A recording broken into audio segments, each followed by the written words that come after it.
पिछवाड़ा धोने के लिए भी पानी नहीं होगा। पाकिस्तान की हालत ऐसी कर दी जाएगी, इनका पिछवाड़ा धोने के लिए भी पानी नहीं होगा। रुको जरा, सब्र करो।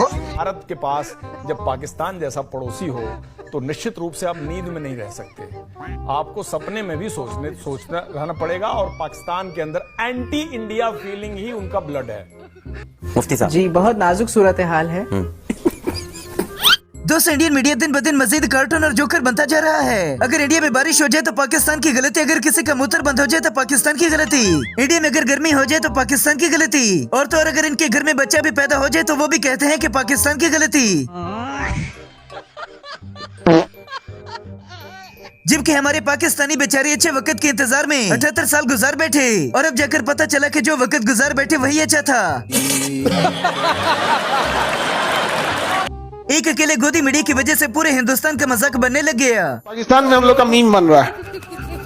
पाकिस्तानी मीडिया हम लोग का मीम बना के मजाक बना रही है कि 4 घंटे हमने जवाब दिया, भारत ने सीज फायर करके रख दिया। हमारे ड्रोन ने इतना मारा कि भारत सीज फायर कर दिया। तरीके से मोदी जी पूरे नाके कटा दिए। खाली जब विपक्ष में थे तो 56 इंच का सीना 56 सेंटीमीटर का है, 56 मिलीमीटर का।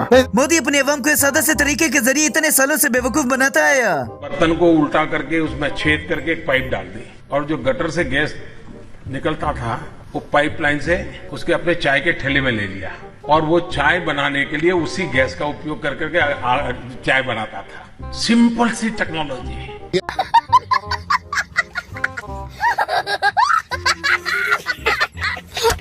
56 इंच का सीना भी 10 इंच का हो गया जब खुद के लोगों ने बिस्ती करनी शुरू की। मोदी जी को जोरदार झटका लगा है। 56 इंच की छाती पर अमेरिका ने घुसन जड़ दिया है, लेकिन बेगैरत मोदी सरकार इस पर जवाब देने को राजी नहीं है। वो कॉकरोच जैसी शक्ल का लौंडा जो वायरल हुआ, तू क्या है बे? Oh my God! मुझे तो ये वीडियो देखकर समझ नहीं आती कि इस मरासी नुमा बंदे को वजीर आजम किसने बना दिया।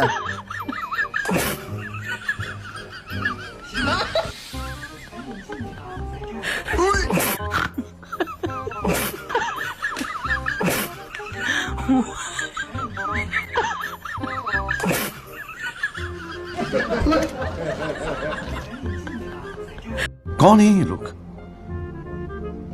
कहां से आते हैं ये? पाक भारत जंग को मजीद हवा देने का काम हमेशा ये गोदी मीडिया करता है। हुसैन थैबो जी हमारे साथ हैं। आप रणनीतिक विश्लेषक है, क्या वजह है, क्या हो गया 1 महीने तक के लिए बंद कर दिया गया, इतना डर है? हुसैन साहब, आप मुझसे सवाल पूछ रहे हैं? जी जी बिल्कुल, आप ही से सवाल है। और इसमें मिर्च मसाले डालने का काम ये बुजुर्ग करते हैं, जिनसे सही तरह से एक लफ्ज भी बोला नहीं जाता। ऐश्वर्या, मैं आपको बता दूं, चाहे चीन हो, चाहे तुर्की हो, चाहे अजरबैजान, आ जाए सारे ये लोग, ये भारत का सामना नहीं कर सकते। 600 ड्रोन्स के परखच्चे उड़ा दिए हैं। We have shot down 600 drones, तुर्की के और चाइना के। भारत की सारी अनपढ़ अवाम तो मोदी और गोदी मीडिया के पीछे लग के खुद का तबला बजवाए जा रहे हैं। इस पाकिस्तान के पास एयरबेस में 4 लड़ाकू विमान नहीं थे, और वो कह रहा है कि हम भारत का सामना करेंगे। जिस भारत के पास जैगवार S-400 और राफेल। लो जी, इन्नी तो इन्होंने सालियां नूं अकल है, ये तलीम याफ्ता जे। वो सालिया S-400 तैयारा नहीं। नेतन्याहू के खुद के हथियार ईरान के आगे चल न सके तो उसने मोदी के हथियार और फौजी मांग लिए। ये तो वो बात हो गई कि खुसरे दूसरे खुसरे से बच्चा पैदा करने के तरीके पूछता है। यानी नेतन्याहू चाह रहे हैं भारत से हथियार खरीदना। भारत ने जंग के मैदान में भी अपनी ताकत दिखा दी है, इसलिए खबर यह है कि इजराइल भारत से हथियार खरीदना चाहता है, लॉन्चर्स लेना चाहता है। ऑपरेशन सिंदूर के बाद भारत की ताकत की दुनिया भर में चर्चा हो रही है। कई देश भारत के हथियार और डिफेंस सिस्टम लेना चाहते हैं। सबने जलवा देख लिया बॉर्डर पर। गोदी मीडिया बस टीवी पर ही बढ़ के मारने के काबिल हैं। सामने खड़ा कर दिया जाए तो ये भी अभिनंदन की तरह पाकिस्तान के गीत गाएंगे। अच्छा, तो मूत्रवासी हो, जब तुम किसी पाकिस्तानी फौजी को देखते हो तो क्या फीलिंग आती है? तो डुबुक से फटती है और सबको चिचड़े कर देती है। क्योंकि ये लोग भी लकीर के फकीर हैं, जो गिरते हुए से छोड़कर चढ़ने वाले के साथ खड़े हो जाते हैं। इजराइल के प्रधानमंत्री नेतन्याहू कहाँ गायब हो गए? अरे भैया, किसका नाम ले रहे हैं? वो प्रधानमंत्री है, वो भगोड़ा मंत्री है। देखिए, ईरान के डर से वो बंकर में छिपा हुआ, जान बचा रहा। कर बाप रे बाप, बचा लो। अपने पप्पा को फोन कर, अमेरिका को, अरे पप्पा बचा लीजिए। शाहिद अफरीदी, जिसको पाकिस्तान के अंदर कोई सीरियस नहीं लेता, उसकी बातों को लेकर गोदी मीडिया परेशान हो गया।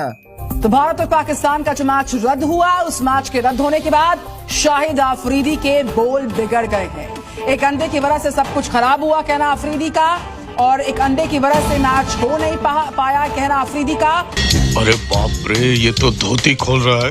मोदी की जो सूरत हाल है, इसे इस्तीफा नहीं देना चाहिए, बल्कि अब तो इसे फौत हो जाना चाहिए। तो हमेशा कहती हूँ मोदी जी उठा लो झोला, है ना। मोदी जी आप उठा लीजिए झोला, पूरे सब अब तो सभी परेशान हो चुके हैं। कौन बचा है अब देश में जो परेशान नहीं हुए है? ये बंदा अलग ही नशे में रहता है, जो कभी किसी को लपेटे में लेता है तो कभी किसी को। करते हैं जहां पे हम तीनों खड़े होके सिर्फ चीन और पाकिस्तान को देख के सर हम लोग थर थर एक दिन कांपेंगे जरूर सर, मजे से थर थर कांप रहे हैं। उनकी कही हुई कुछ रह तो जाए, हाँ थोड़ी बहुत तो कही हुई रह जाए। एक दिन बड़ा मन है हमारा थर थर कांपने का। पाकिस्तान के अलावा मूत्र पीने वालों ने बांग्लादेश से भी गालियां खाने का बंदोबस्त कर लिया। देश की आर्मी डायपर और पार्ले जी बनाने में, चड्डी बनाने में बिजी हो, उस देश की आर्मी युद्ध करेगी। मेरे मुन्ने, अपने गाय मूत्र पीने वाले आर्मी से तो पूछो, चड्डी और डायपर बनाने वाले आर्मी ने तुम्हारी आर्मी की कैसी गीली और पीली की। मोदी जंग के बाद खुद की आवाम से ही ऐसा जलील होता है जिसका कोई अंदाजा नहीं। फिर कह रहे नरेंद्र हेलो सरेंडर, ये मजाक हो रहा है क्या? नहीं तो ट्रम्प झूठ बोल रहा है, बोल दो ट्रम्प झूठ बोल रहा है। बोलो ना, बोलो ना, क्यों बोलेंगे? बोलो ना, हम नहीं बोलेंगे। अगर इनके पास पिछवाड़ा धोने का पानी नहीं बचेगा। इंडिया तो पानी होने के बावजूद भी मूत्र पीता है। पिछवाड़ा धोने के लिए भी पानी नहीं होगा। पाकिस्तान की हालत ऐसी कर दी जाएगी, इनका पिछवाड़ा धोने के लिए भी पानी नहीं होगा। ये बुजुर्ग पाकिस्तान को लेकर हमेशा परेशान रहते हैं और साथ अपने लोगों को भी डराते रहते हैं। ना खुद जिएंगे, ना दूसरों को चैन से जी लेंगे। और क्यों है कि आपका बॉर्डर पाकिस्तान से आपकी सीमा लगी, यही हमारी ये बुरी किस्मत है। ये ऐसे लोगों के साथ हमारा पाला पड़ा है। ना खुद जिएंगे, ना आप इतना हमको तंग करेंगे, और ना केवल हमको तंग कर रहे हैं, अब अफगानिस्तान को तंग कर रहे हैं। बड़ा हरामी हो बेटा। अर्नब गोस्वामी भी 2-4 दिनों के बाद पाकिस्तानियों की धुलाई करता है और अगले दिन टीवी पर जाकर अपना ख्वाब सुनाता है। रहते हैं जब इनको हर 4-5 दिन में एक अच्छी सी धुलाई की जरूरत होती है, पकड़ के इनको मारने की जरूरत होती है। वैसे भी 10 मई के लास्ट अटैक के बाद जब हमने ब्रह्मोस से स्ट्राइक कर दी थी पाकिस्तान को, तो क्या नाचो मैं? अब तो पड़ोसियों को चैन से नींद भी नहीं आती। भारत के पास जब पाकिस्तान जैसा पड़ोसी हो तो निश्चित रूप से आप नींद में नहीं रह सकते। आपको सपने में भी सोचना रहना पड़ेगा, और पाकिस्तान के अंदर एंटी इंडिया फीलिंग ही उनका ब्लड है। ये सब क्या देखना पड़ रहा है? अच्छा है मैं अंधा हूँ। दरअसल गोदी मीडिया की खबरें भारत के अवाम की नजरों में भी कुछ ऐसी हैं।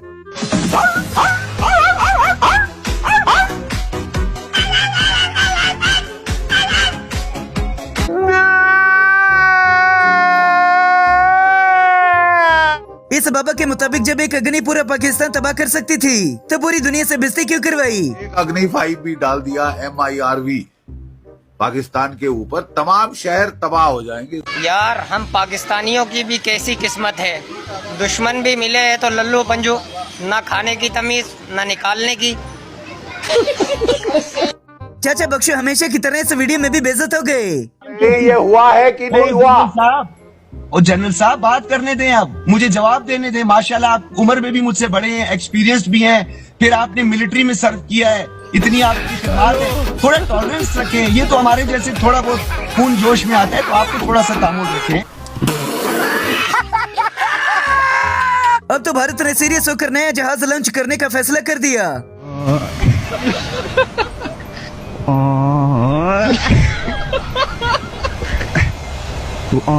इंडियन मीडिया आज भी अभिनंदन को याद करके रोता है। बढ़ते हैं, आज की एक और खबर है, और खबर यह है कि भारत का एक साथी MiG-21 भारतीय सेना का साथी जो रिटायर होने जा रहा है, ये MiG-21 फाइटर आप देख रहे हैं। और जब इनकी खुद की अवाम इनकी बेइज्जती करती है तो हम क्यों न करें? आप चैनल वाले को लाहौर तक जिता दिया था, क्या कराची जिता दिया था?